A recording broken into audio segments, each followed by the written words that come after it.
บายดีทุกคนวันนี้มาพบกับปุ๊กบ้านวันนี้คือเก่าพี่น้องฝนตกเด้อบ้านฝนตกวันที่13เนาะเข้ามากดไลค์กดแชร์กับแชร์ได้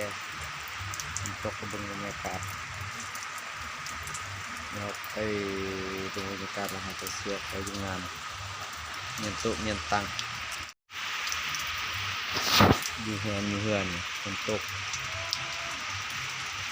โอ้ยบรรยากาศอยู่บ้านอยู่ซองฝนก็ตกตุบหน่อยนี่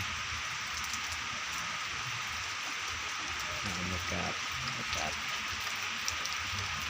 ฝนก็ตก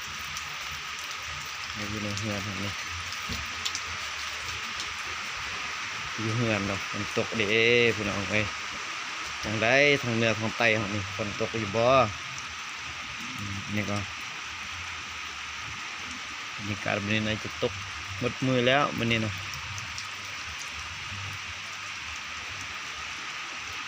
ตกทางใดฝนก็เดี๋ยวเข้ามากับคนแรกกดแชร์กดติดตามให้ทุกสวรรค์บารมีเดเก็บขยะเก็บขยะเยี่ยมรัสลีตื้ม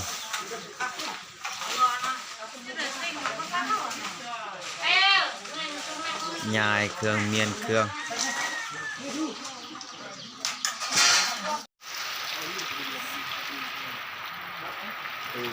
สลีนักและสลี